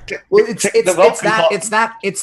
that, or like it takes longer, and so like the ship keeps fucking getting closer. Like, Oops. Well, at least we don't have to do re-entry in a pair of Well, cars. I don't think it would take longer because like they already have one scan. fair point. Get in. That's a good point. Like this is just like, oh, this guy's still here. Better let him do this thing. It's not meant to be. Yeah. Oh, unfortunately, both. It would appear from the clocks that Eric is fiddling with right now. Oh yeah. It would appear both. Yep. Yeah. And in fact, it should be there.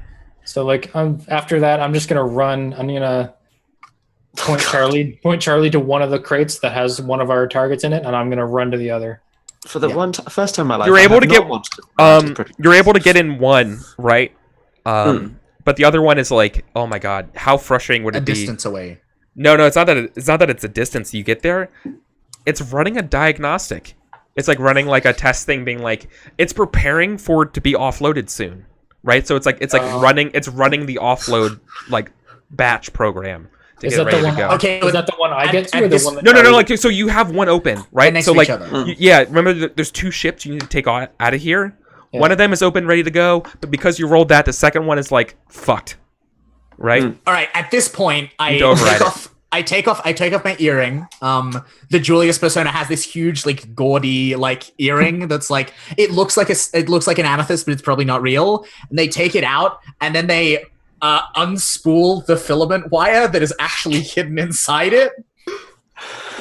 And then I'm gonna cut my way into this fucking crate. We don't have time for diagnostics. Let's make it happen. Yes, of course. Is this act under pressure, or is this... Because, like, in Apocalypse World, it would be seized by force because that doesn't have to be against people. I don't know if the Sprawl's equivalent of that move is as flexible. Is the mix it up is like, use violence against unarmed force. So I think it probably is act under pressure. I think this might be mix it up. Oh no! Wait, what's the armed force though, Eric? That's my question, right? Like, yeah, it's when you use I'm not really like I'm not fighting anyone. Yeah, well, you are. You're fighting the ship. I mean, so just I feel like act under pressure is when you race against the clock, act while in danger, or act to avoid danger. It's the defy danger. I mean, okay, listen. Okay, fine. No, act under pressure. I'm just going to use the mix it up results if you fuck up. How about that? Yeah, totally. Absolutely. That's why I wanted to mix it up. With that. Yeah, that's fine. Yeah, I'm totally chill with that. This is cool because you're like, because it's not necessarily your skill with the whip. It's more like time and that kind of stuff. Being like, gotta get this done.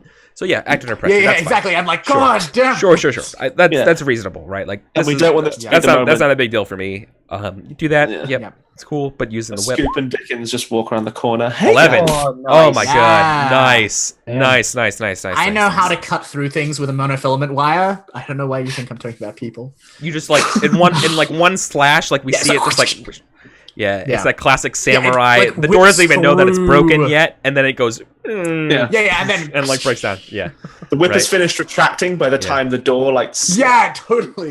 Yeah, it's like it's back in the earring, and the earring is back in by the time the door is done. Perfect. Yeah, cool.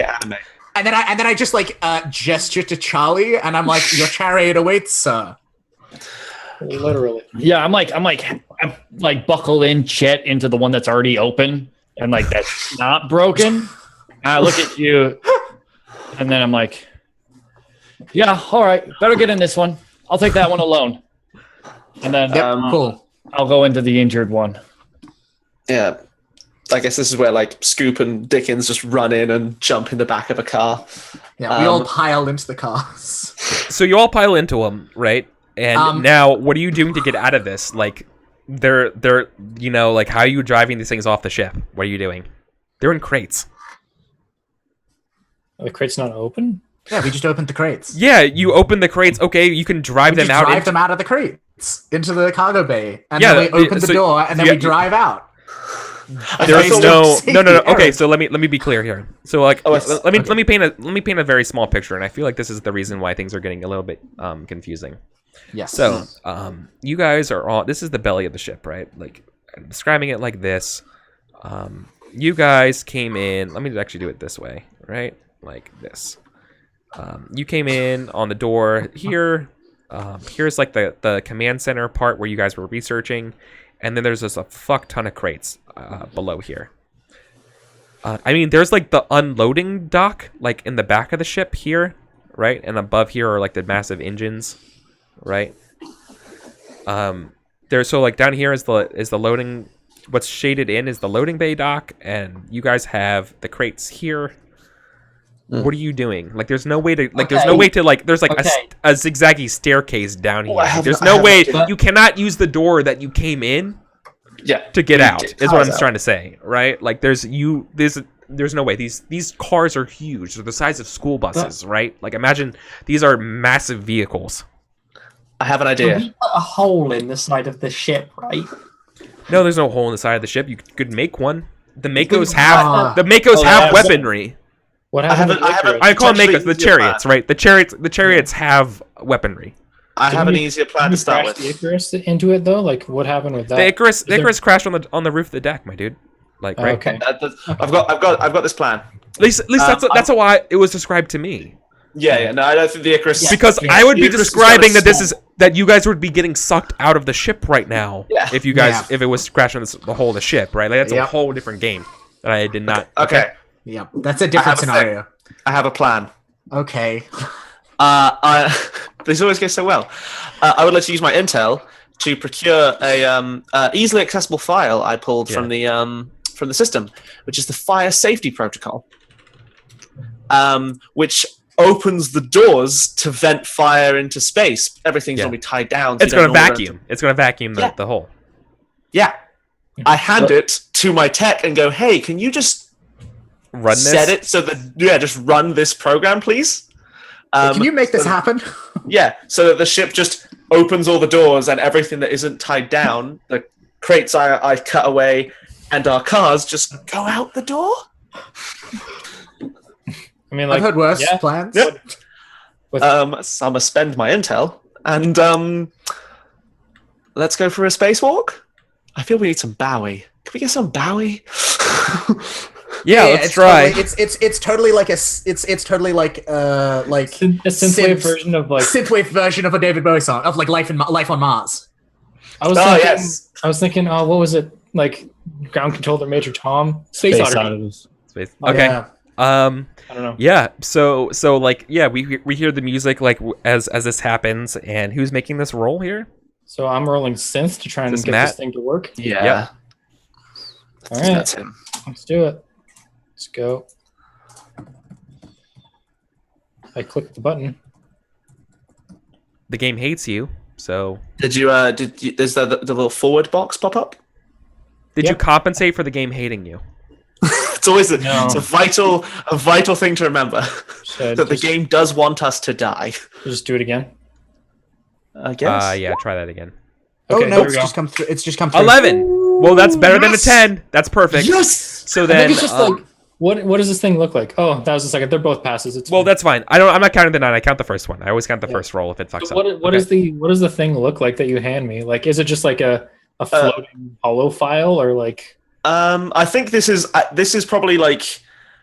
I guess I run up with like the thing jacked from the back of my head into the into my iPad or my data pad thing I had earlier. So yeah, I am running around with like a chrome, like reflective, like metal skull, and I just show you this like fire safety protocol.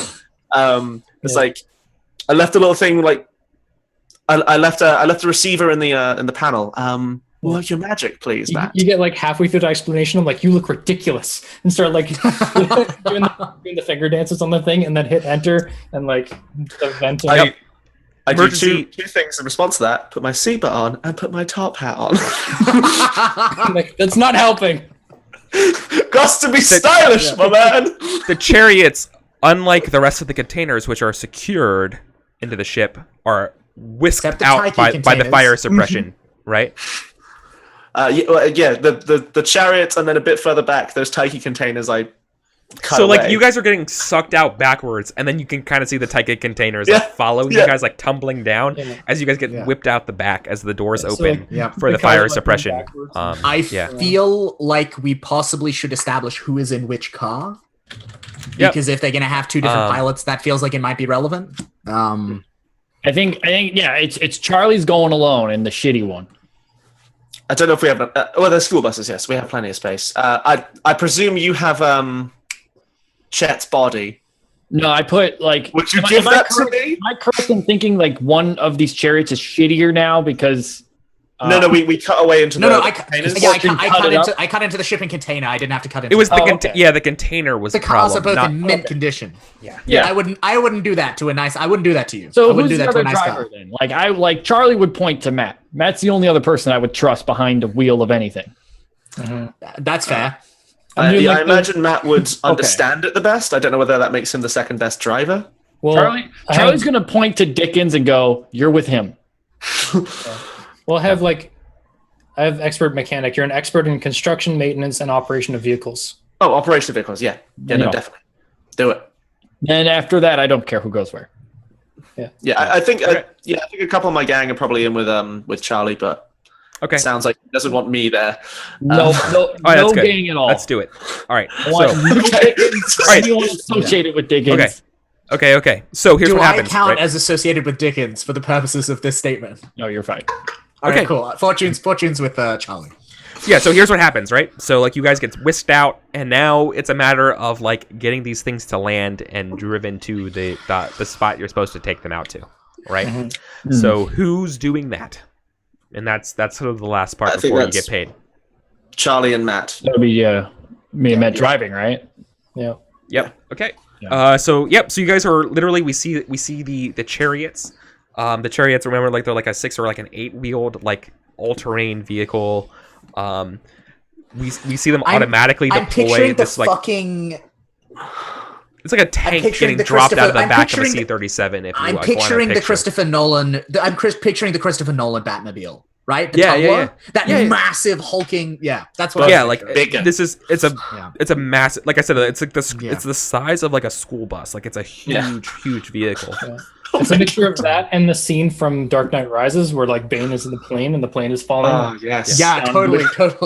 Also, I just love the idea of like all of my gang are in the like seats, like in this school bus-esque seating thing with just their arms in the air going with no seatbelts because it's a school bus. So then at this point then I'm gonna need 2 consecutive rolls from one another for landing and getting out of here. Okay. Cool.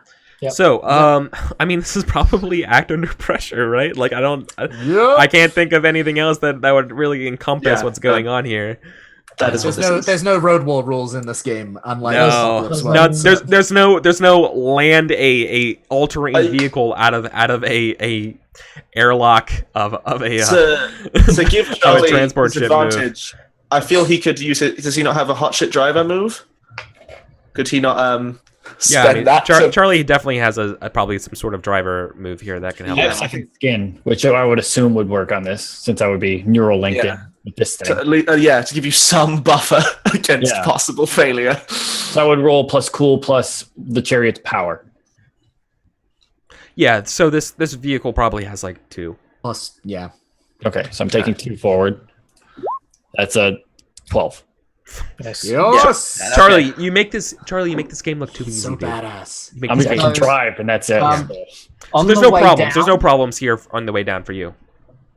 On the way down, Scoop is in like the passenger seat next to the driver's seat, and she's like filming Charlie with her little camera drone and making this like part of a promo. I don't think I make it look easy though. I think it still looks freaking impossible, and it just happens to work out. Like even when we land, I am surprised. Yeah, like holy shit. We should not. This is like a Star Wars like fighter fight scene. Like you bet. You bet a lot of money to that bit. My brain immediately went to that bit in the third Star Wars film where they land the fucking crashing vehicle on the thing. Yeah, you spent a lot of that. Oh god. I'm Charlie Pruitt and this is Jackass. You put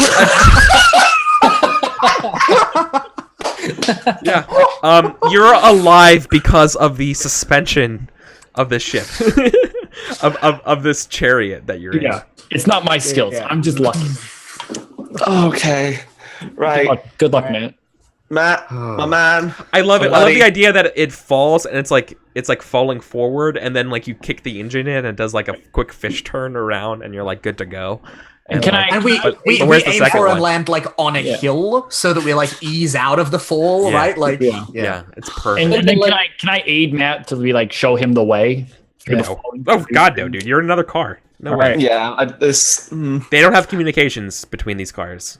I can see him though. He went out first. Yeah, you can see him. Yeah, you can see him. I want to clear the path. Like I want to take this path. This is the right way to go. Decision making, car driver decision making. Can I make a research? Yeah, but you're not getting any help from this. You're not getting help from this. That's fair. Make an edge or assess a research roll to like see if I can figure out what he did just by looking at it. Like if he like hit a turbo. Is there time? You wouldn't have time for that. No. I think this is rolling. You are landing this by dead reckoning, my dude. Yeah, you need like F1 like car driving reflexes. Well, be the coolest motherfucker you can be. I believe. Well, I think Matt's pretty cool. I rolled to disbelieve the illusion. In the meantime, I'm telling my big drone, he's fast and autonomous, and he has a jamming sensor. I'm telling us to meet us where we land, so he can like jam. He can get a blinding. That's already established. That's good. Can I set up for maybe of like I can help by being kind of a bit of an annoying backseat driver, but also like pointing out falling containers and such. It's like move left. Oh my god! But that's not help. Damn it! It's worth a try. I know, and it totally is. Like you're obviously doing it, but like this comes down to his role, right? Like that's not. You're yelling this stuff. I'm like, I will turn this car around. While you're plummeting to the surface. All right, here we go. Do it, man. Yes. A 9. Yes, 9. It's not clean. It's not clean, but it works. Yes. We're alive. It's certainly not clean. Your chariot has taken some damage, right? Yeah, that's fine. It's like it gets stuck in the rocks in the hill. Like I imagine maybe like its middle row of tires is dead, so you're like kicking it like into gear again, and it's like you're forcing it. So like it lands with a loud thud, and it gets stuck. But then you're able to like force it out again, and you realize that it's because some of the tires are dead. Yeah, I can fix this. I can fix that. That's fine. Like a nasty clunk. Yeah, let's get it. It's enough. Yeah. I can fix cars. I can't fix people. I think the people who wanted 2 clean ones are going to be a little bit pissed, but like, you know what I mean? But other than that, when they hear about this on the news, they can criticize. Well, can I fix it up before I get it to them? Is that no? You can ask them that you can fix it up, or that and mitigate the problems of it. You're not getting you know, Yeah. you can't fix them. You're in the middle of Mars. You're not near your shop. There's no way you're fixing these tires. But I'm going to offer to fix it when we get to payment. Exactly. That's perfectly reasonable. Not here. Not right now. There's just a very soft sound of like clinking metal as like I fist bump twist over the top of my chair, just like we're alive. Oh my god! I think I think like and fortune, so the music. The music ramps up, it's crescendos, it's really nice as you guys succeed, and then the camera pans out a little bit and we see you guys running like in like tandem or like one staggered one behind the other, like across the Martian surface to a small little like small concealed shack, little like out research spot out in the middle of the Martian dunes. And time to do the handover. Time to do some handovers. Yeah. Oh dear. Let's do it. I think Dickens is going to open. Is Duran there or Duran there? No. No. Okay, no. He wouldn't do this himself. No, he said this is the person you boy. No, you never. Did you even know who you were supposed to pay these off to, or just the location? We saw the rendezvous location. I'd probably we didn't leave that meeting on good terms. It was you'll show up there at the time if you have them, and if you don't, whatever. Yeah, so I don't think you know who you're meeting. Okay. Well, do we need to roll get paid before we go into the meeting, or do we roll that afterwards? No. This would be considered get paid, right? Okay. So when you go to meet to get paid by your employer, roll another. So who wants to roll get paid? Which is it doesn't really matter. We've got doesn't really matter. I'm just curious. It's 2d6. It's +4. Yeah, it's gonna be +4. Yeah, +4. Go for it, Luke. All right, I'm gonna do it. Yeah, hit it. Yeah. I'm theoretically really lucky because that's my character's name or something, I guess. Touch wood. All right. Boom. Yes. Nice. So we get to pick 3 options. Yep. So these are the things. These are the things you can choose from. It's not a setup. Yep. You're paid in full. The employer is identifiable. The meeting doesn't attract attention of outside parties. Or you learn something from the mission and everyone marks experience. Choose 3 from that list. If you want, I can read it again. Also, I think I'm good. I think I actually have it. Good. It's under missions. Yeah, it's in the handouts. I'm a genius. I gave you. You that. are. You're very good at this, Eric. I like doesn't attract attention. I'm attracted. I like paid in full. So let me talk. Yeah. So the two that I am like fairly committed to picking, it's not a setup or an ambush, and you are paid in full. Yes. And then I'm basically ambivalent towards the third one. I don't really care whether the employer is identifiable, it doesn't attract outside parties, and we mark experience. So I will leave it up to you guys, like which of those we're interested in. If you want to go with those 2, I would suggest the experience one then. Yeah, like that. Yeah. Like part of me, the long-term preservation part of me wants to say the meeting doesn't attract attention but then also it's like, how do we hide the drop-off? It's a 5-session game. It's a 5. That's not your problem. That's fair. Your problem was getting them off the ship. And also, like, fictionally, it just doesn't make sense that it doesn't attract outside attention. Like, this was the flashiest heist imaginable. We stole 2 cars at the entry in a way that, like, people who live in like, Kronos settlement are, like, looking at the sky going, why is there weird fiery rain coming from that ship? Yeah, what the fuck just happened? This is... Yeah. So I think So we're gonna go. It's not a setup or an ambush. We get paid in full, and we all learned something from this experience. Maybe the real cyberpunk was the friends we made along the way. We all get to mark some XP. I would also like to just, as we get out of the car and greet whoever Duran's like 2 guys are there. That I just like go. The fool delivers. It's always advantageous when you have the winds of fortune on your side, huh? How's that back to Duran? With my compliments. So, okay. So things work out. I think it's because we're running out of time. Like we should just like quickly like wash through this. You guys get paid in full. Everything works out. So everyone gets double back what they staked. I believe so. If that's how that works. Yeah. Second of all, the big thing here is that I think we zoom out and we have sort of like the media, like like the Martian news talk about this a little bit, and Becca, take it away. They say that there was a technical malfunction with the that's not Becca, with the Sylph, but some Martians from the colony Carcerai have taken over and returned the cargo back to Taika, and the big thing of the news that everyone needs to know is that the Olympus Overdrive is still ready to go, and there's no problems here, and everything's okay, right? Yep. Yeah. So, but to us as players, what this means is by succeeding in this mission is that you've made the race harder for yourselves, as another group who's competing has bugged these things for extra information and insight into the racing map and conditions. Okay. We can deal with that. Yeah. That's right. Just kill him. You don't know who. You don't know who this was for or anything like that. I'm just saying that somebody has an advantage now. Yeah, that's fair. Yeah. So how do we do XP for the Sprawl? We go through the mission directives. Yeah. Correct. So we automatically get 2 when you accept the mission and when you finish the mission. Mm-hmm. Yeah. What else did we hit along the way, Eric? That's my question. Mark XP when you arrive on the Sylph. Mark XP when you get off the Sylph with the cargo. Okay. XP. So 4 total. Nice. Wait, plus, is that including the getting paid XP? You don't get paid. No, so 5. Yeah. We did from we learned something along the way, so we get 5. That's XP. right. That's we right. get 5 XP. Thank you. 5 Thank XP. you. I forgot about the Good extra one. Thank you. All right. Okay, so how many do we need in the Sprawl? It's 10. What is the number to get the levels? I couldn't tell you. Sorry. I'll have a look. Yeah, 10. Hang on. Yep. We're aiming Cool. for 10. It's 10 before next halfway there. advance. Yeah. Halfway Do we there. want to do a quick whip through of our directives then? Yep. Just to...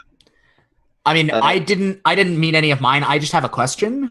When it says, when there is blank insert character here in a directive, does that have to be an NPC or can you make that a fellow PC? You can make it a fellow PC. All right, Dickens, you are my friend, and when I put you ahead of the mission, I get to mark experience. That's a thing now. Nice. I like it. Yep. I might change my my second directive to match that relationship in some way. That's cool. I'm totally cool with changing directives, right? Just not during mid-session. Yeah. I'm This very is Burning Wheel style, right? Yeah. Yeah. I'm Between very married sessions. to my first one, which I definitely think I hit. Yeah. Which is financial. When you hint of the mission for a chance at extra profit, mark experience. And those containers fell out the back of that ship because I was you earned a stock price, right? Yeah. Yeah. And sure. I specifically raised the legwork clock for that. Yep. Totally. Cool. I don't think Deceptive did though, so. So I have a quick question. Are we allowed to mark XP for directives multiple times in a session? No. I've read per directive. that when it says mark XP, you just do it every single time. But maybe. Yeah. I mean, that's not how I interpret it. I know that Monster Hearts specifically enforces a singleton rule, which says that any given XP source can only give you XP once per block of stuff. Yeah, I feel like I don't know if the Sprawl has an equivalent. I don't know either, but my gut tells me it's one time. My gut tells me it's one. I mean, I feel like here's the question, right? Was it? I think it's about scenes. If there are 2 separate sequences in which it happens, then there's maybe a case for 2 lots of XP. But if it's yeah, we can if blades it it. all If it's, happened in the action phase, I think it's just the one. Yeah, no, because I definitely hit my. That's a good point. Here, okay, let's do it this way. If you have a directive where you feel like it triggered in the legwork phase and the action / mission phase, then it's 2 XP. If it happened in one phase, it's 1 XP. Yeah, cool. Yeah. Okay, So that's the hard fast rule I'm going to go with. Okay. Yeah. So I have a revealing directive when I discover information about Brief Free mark experience, which I did both when we set up the mission and in the action phase. Yep. Easy experience. Nice. Yeah. Get that That's XP. 2 XP. We're getting all that XP. Do we, now that we've gotten paid, should we deal with doing the thing for that hacker guy at some point, or is that going to be? Are we going to do that during, next session? Don't worry about the opening next time. That opens up next time. What about Charlie and Matt? Did you guys hit any of your directives? No. Damn.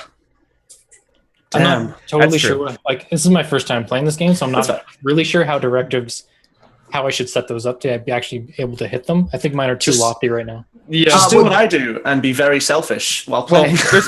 There's also prompts. There's prompts on the sheet. Okay. Also, like, the more you do rolls, the more it's like these things could come up if in 7-9 situations or 6- situations where like I can like entice you for these types of things. Okay. Yeah.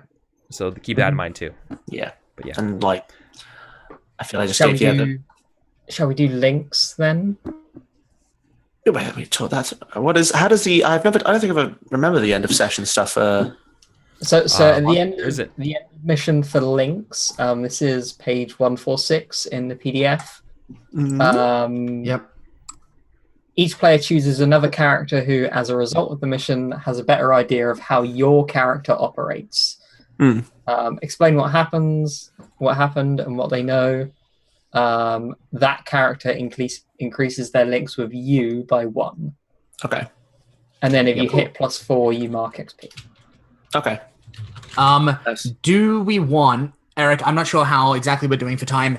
Do we want, while we're on the subject of links, to just like quickly finish solidifying those so that they can then be a fixed quantity for future episodes?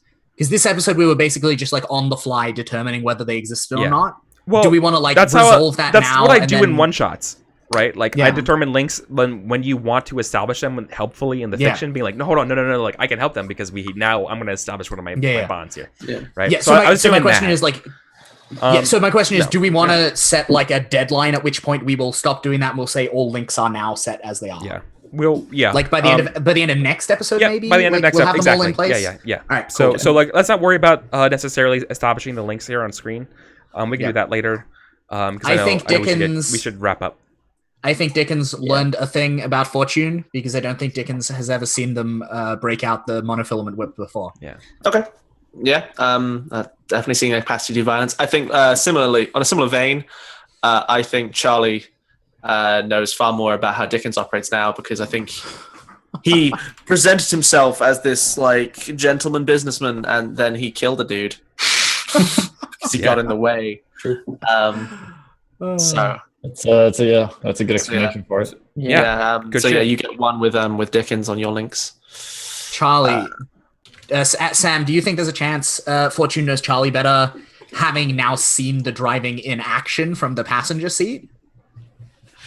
Yeah, because like that was a pretty fucking impressive jump.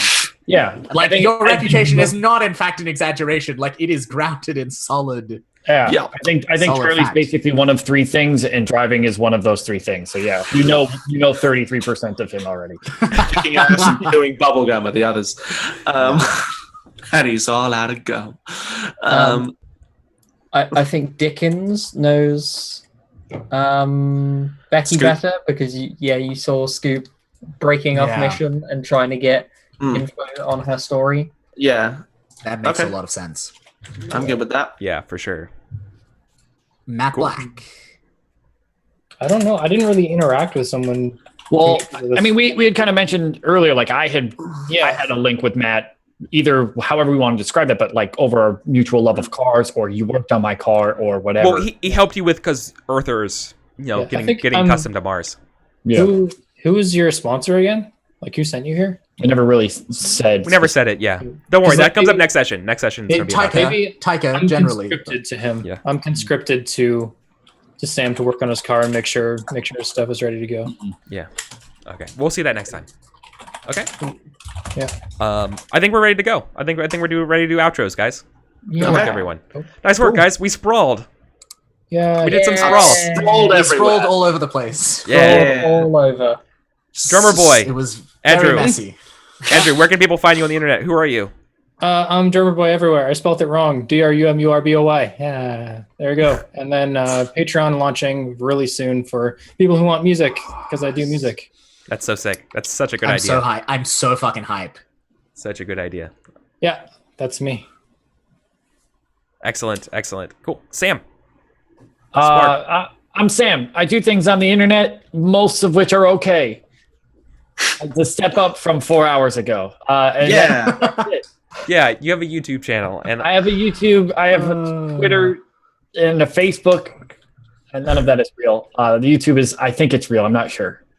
Here, I think I took he the can't red. do it. He can't do it. So here. This is the confidence jump you get after you roll some 15s. Yeah. There you go. That's his channel. That's his YouTube channel. I linked it. There you go. It's very bad. Yeah, Luke. Hello, I am Luke. I am Wildwoods Games on Twitter. I tweet about game design and stuff. I also write games. I released a game recently. It's called Across the Endless Sea. You can watch it being played here on Eric's channel or in other places. It's a great game. I would appreciate it if you would buy a copy if you're interested in it. Yeah. I also on Monday nights Australian time. I don't even fucking Sunday know nights. like what time zone it is on. Yeah, Sunday sometime. Yeah. At some inconvenient time, but US time, I play Apocalypse World on Ash McCallan's channel, and it's great. And we do murder violence, and you all should come check that out too. It's good. Yay, murder Also, I violence. have a Patreon if you want to support me. Games from the Wildwood. Yeah. I'm done._. Yeah, it's me. You can find me on the Twitch at Ashley Nova and on Twitter Ashley_Nova_. I play video games and I run a Pathfinder show on Wednesday evenings, GMT. And tomorrow I'm doing a 12-hour stream because it's my birthday on Monday, so I'm gonna play Yeah, early happy birthday. Yeah, I'm gonna play. We got you some cars and some murder. We hope you're pleased. We killed your friend. Happy I killed a birthday. friend of yours. Happy birthday. Yeah. Oh, that's good. Instead of like number candles, it's just Chet candles. Just like letters. Oh my god. Matt, what's up? Hello, my name is Finbar. You can find me on Twitch at MathinTV if I ever get my ass back to streaming. You can follow me on Twitter, which is probably where I do the most internet-related stuff these days, at FinbarDS. That is FINBARDS. By the time the next episode of this comes out, I should have the first episode of my new RPG podcast up. So follow me on Twitter. You can hear about that, and I will yell about it very loudly and excitedly. Good, because next time. I didn't know you were in the podcast game. I didn't know you were in those circles. I wasn't, and then I listened to Far Too Much Friends at the Table and went, I want to try and do that. Right. Oh, that Austin Walker. God, I love him. I know. We need to talk about that because like that stuff's so interesting, and I'm so interested in like figuring out how I can do as much as I can on stream while giving that sort of like prime quality. It's so good. I know it's lovely. It's lovely. Mm-hmm. So awesome. Yes, I'll be yelling about that with brief teaser. It's all about like being a melodramatic teenager, but also being a superhero. Oh, okay. Masks? For a moment, I thought you were talking about Monster Hearts, and then I realized you were talking about masks, and I was still excited, but not. That's also a game I want to play at some point, but I just was really in a mask mood. Anyway, yes. You know whose game is on the credits page of that game? Nice. Yeah, it was pretty. That was pretty good fun. Cool. Yeah, and I'm Eric. Anyway. This is my channel. This is what I do. I do role-playing games. What? Yeah, on Tuesdays. If you guys are interested in playing games with me, I do Once Upon a Game on Tuesday nights, 6:30 Pacific or 6 Pacific. That is when we do one-shot story games. No prep required. If you ever just want to like try a new weird game out there, that's where you want to go. If you like these types of shows like this, every season I do one of these sort of like fancy 5-shot, long-term, put a lot of money and time and effort into these sort of like seasonal shows. But if you want something super, super long-term you can get into, check out my Burning Wheel show on Sundays where I do, it's called Burning Crowns. It's basically like a political kingdom building intrigue game set in the Pathfinder universe, somewhat like we're using the Kingmaker Adventure Path as sort of like the inspiration for it. It's super fun. We're like almost at 30 episodes of it. Super, super, super good. Other than that, I do a couple other things on other people's channels. Like I do a mouse guard game. I'm starting another mouse guard game on Mondays. We're GMing 2 different mouse guard games on 2 different channels. Nice. I'm excited about At the same time. I love mouse guard. Then there's going to be a super session where all of the mice hang out together. Yeah, it'll be great. Yeah, crossover episodes. Yeah. Look, Still eternally disappointed that John Harper never pulled off a Bloodletter's Last Word crossover episode for Blades. Like, would have been dope as fuck. Mouse Guard is one of my favorite games of all time. And is there a way to do Mouse Guard masks? Can you be Super Mice? No. Like Mouse Guard Vigilantes? I think you probably could. We could do that on Mars and be biker mice from Mars, 90s. 10 out of 10. All right, well, that's it. Music. We can't beat that. That's all we got today, guys. We'll be back next Saturday, I believe, at 2, same bad time, same Mars place. Same bad time indeed. Yeah. So, that's it. That's what I'll do today. Chat, thank you so much. I want to thank all of my new followers today that tuned in today. That's very, very nice of you. Also want to thank you, Finbar, for the subscription today. I'm in the process of overhauling all of my super cool stuff on my streams. I have some emotes on their way. And in addition, I've solidified a code of conduct for the channel and all that kind of stuff. Ooh, and I want to give you guys some nice good stuff here. And so I like Twitch a lot. So thank you guys, and thank you for being a part of my channel and these shows. This is a lot of fun, and thank you for all the role-playing games, fun, and memories. So we'll see you next week, guys. Take care. Bye-bye. Bye.